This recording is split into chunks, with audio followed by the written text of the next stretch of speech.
Dneska ukázat prstem na Rusko, že to je agresor a je vinný, si myslím, že je nesmírně hloupé. Pan Zelińský cestuje po světě a žebrá o peníze, aby mu někdo dotoval jeho válku. Říkají nám dezoláti, takže jako jsme dezoláti. No.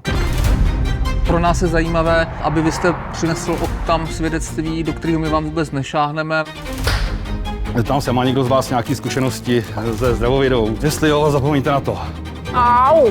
Rusům nic jiného nezbylo. Tak jako každý zvíře, že jo, když je zahnaný do kouta někde. Kdo tam nebyl v té situaci, vlastně neví, jak bude reagovat. My máme společnou hrůzu z takzvaných liberálních demokratů, zelených a Green Dealu. To je to, co mě ohrožuje. Jsou slyšet výbuchy, takže se evakuujeme. Do baráku, do aut nenasedat. Dneska končím.